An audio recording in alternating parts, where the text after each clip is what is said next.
everybody, and welcome back to the Rose Tinted Ceilings podcast. Woo! Today we're doing something a little bit different, but also very similar to what we've been trying to do for all these months, which is showcasing women in different industries. Today we're doing like kind of a speed round of that, I guess. We've prepared about three women each from three very different industries. We're talking about how they did do a lot of change and did have a lot of impact in said industries. It's gonna be fun because I don't know what she chose, and I don't think she knows what I did, so it's gonna be a little bit of a surprise. Do you wanna get started for us?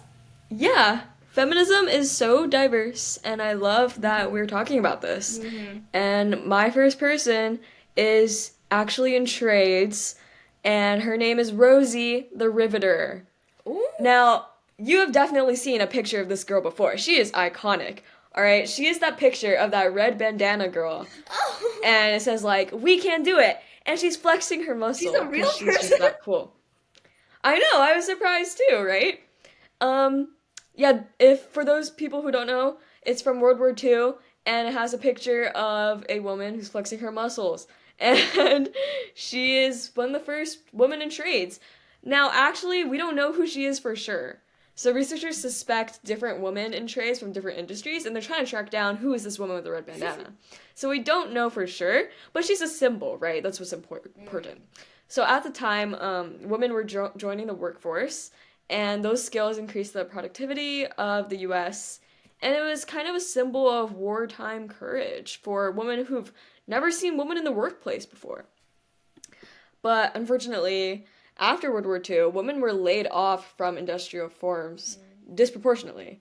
And women with seniority rights were not recalled, nor were new women hired, which is a big thing nowadays where seniority rights is really important. So it was surprising to me how bad it was back then. And that same job that women did during the war were given to men. So even now, when we still have challenges in our industries, Rosie the Riveter is kind of a symbol of these are the challenges that we went through, right? And this is where we are now. That's pretty crazy. I mean, you'd think that after like helping the country get through a war, they'd be like, "Oh, women can do it." But I guess it didn't work, which is why we need Rosie to tell us that um, they were wrong, and we did it, and we still can. So I'm glad you chose that one. I'm glad I know her name now because I don't know, this I feel like it's just iconic. Like, Google it if you don't know what Isabella's talking about. You'll know what she's talking about.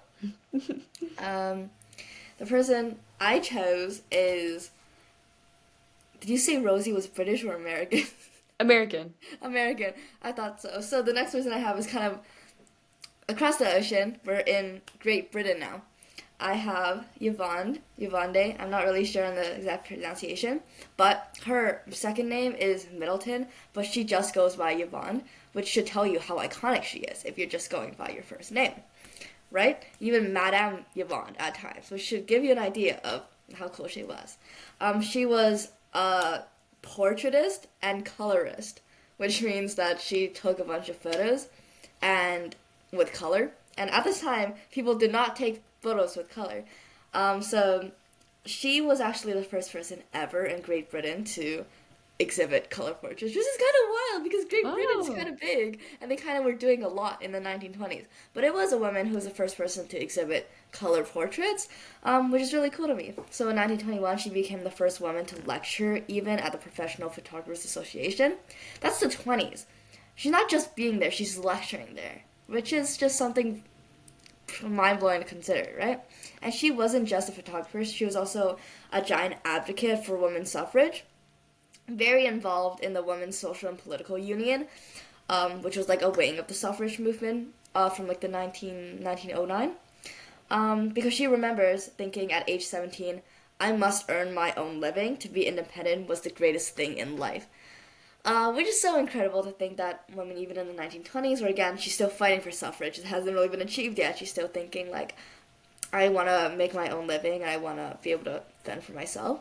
So she just saw an ad in the newspaper for photographies, and she was like, oh, I kind of want to start getting into photography.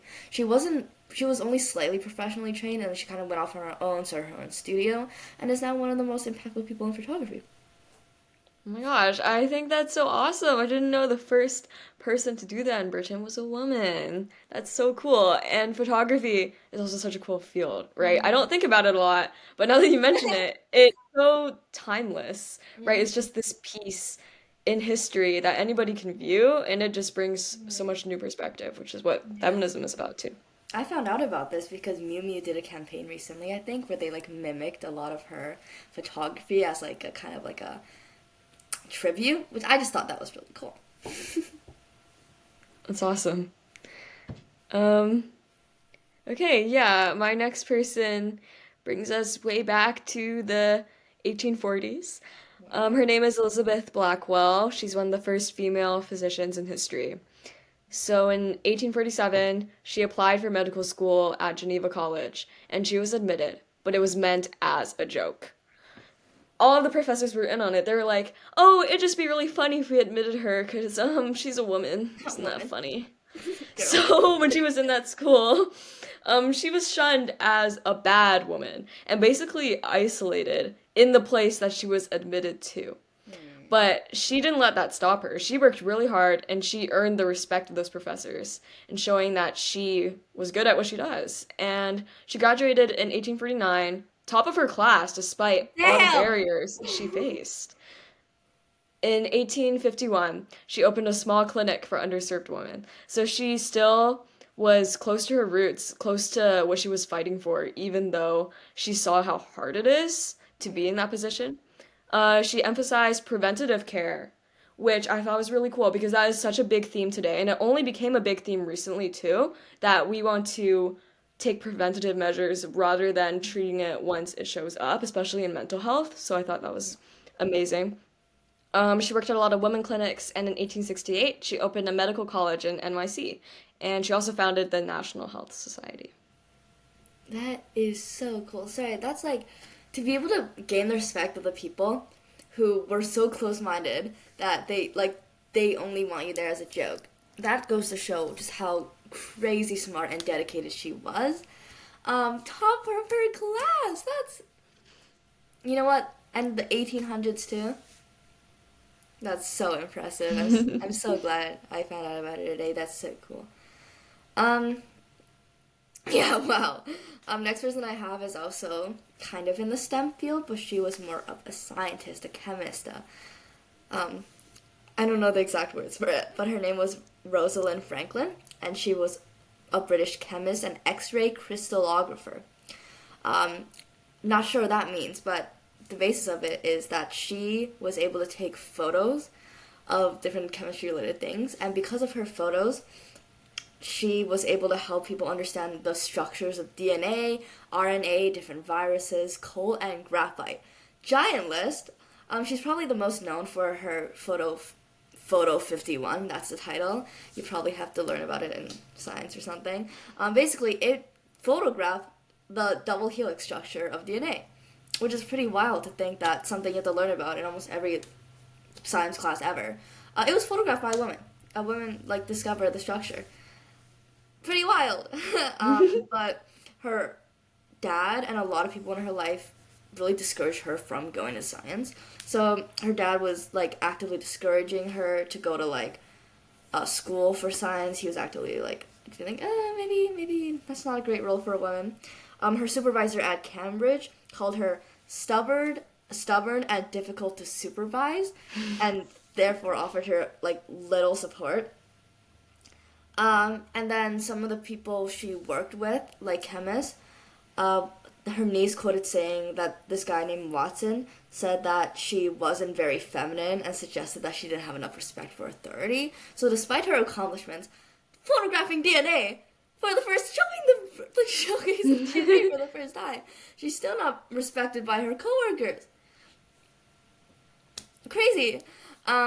But her work is still relevant now. Obviously, learning about DNA and RNA is always going to be relevant, but also showcasing the structure of viruses. A lot of people talked about during COVID, especially, how important that work was to contributing to virus research. So we have a lot to thank her for, and I think we should acknowledge her a little bit. Yeah, it is so shocking to me the amount of women who made such a big impact like her in history, and their credit was just taken away. It also amazes me how all of these people that were supposed to be her support system were holding her back and discouraging her and just being horrible people towards her. Yeah, at the time, maybe that's how everybody's perspective was, but it's really amazing that despite that, she was able to keep going with what she wanted to do. Yeah, I think she's cool as hell. My next person brings us back to Vancouver, back to BC. Her name is Kim Campbell. In 6th grade, I did a project where I researched like 25 prime ministers because I was really, really into prime ministers. It was like my thing. And Kim Name a Campbell. single one past Trudeau's dad.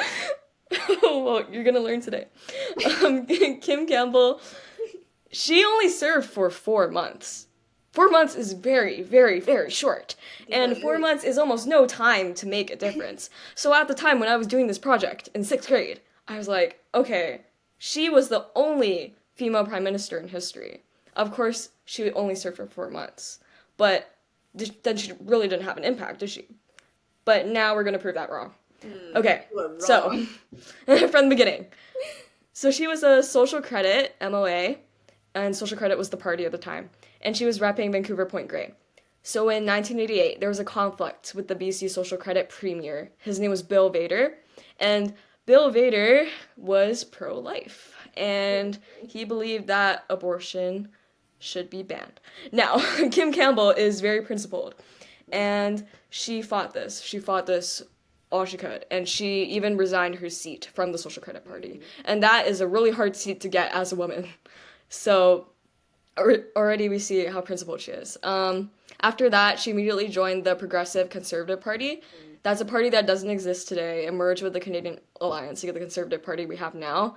But for some context, Progressive Conservative Party, it is like right wing, but on social issues, it's more like center to the left.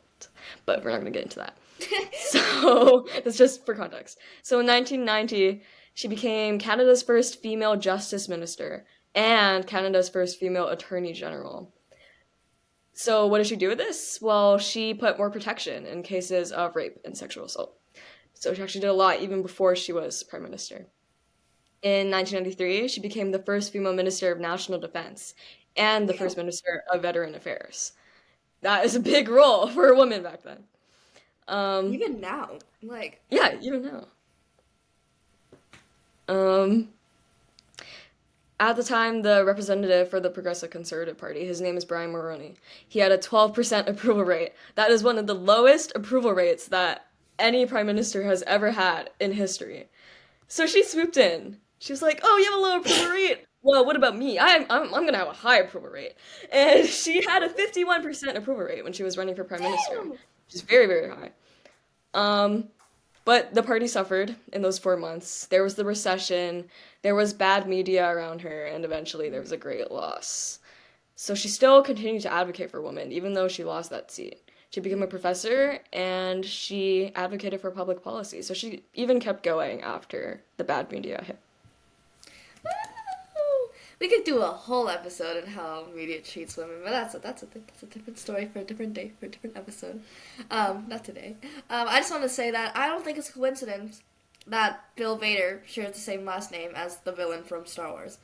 I don't think so. But no, that's so cool. I had no idea about her. I didn't know we had a female prime minister. Can we get her back? So She's 77 now, so okay, well, maybe not. not. Look at what's going on in the States. Biden. Anyways, that's really cool. Would you say that you're smarter than your 6th grade self now? Hopefully. Well, the next person I have is kind of related to politics.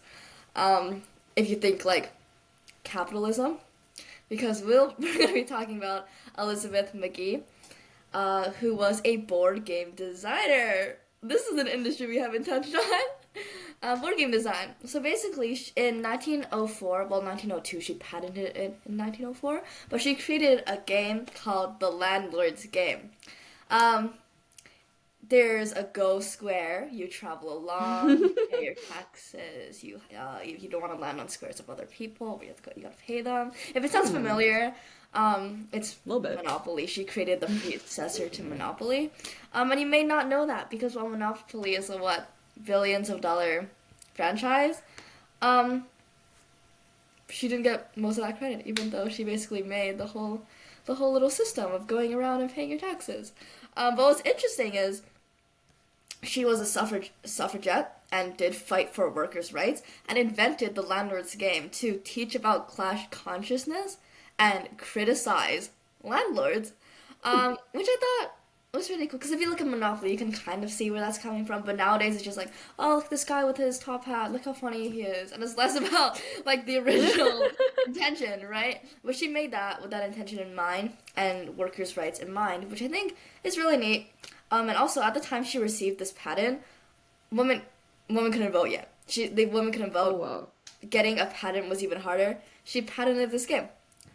She was able to do all that, and I think that's pretty cool. And I think board games, if you think board game, you think Monopoly, right? It's like, it's linked in your head. She changed the field. Even though she's barely credited for it, she did. So I think that's pretty cool. I'm glad we're crediting her. I had no clue that Monopoly was started by a female. And can people stop stealing females' work, please? I feel like that's a really reoccurring theme today. It's patented, too! Like, come on! What happened? Patent office needs to get good. Ooh. Yeah.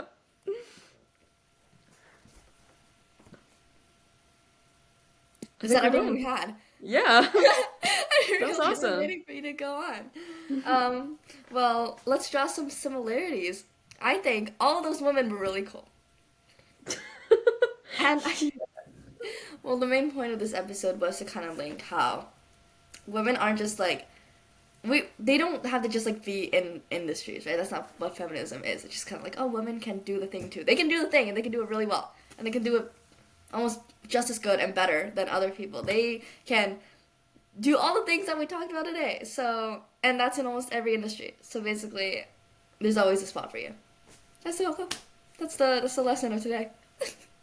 I love do what you want to do. Mm-hmm. So cute. Maybe you'll be in an episode today if you go with it. Okay.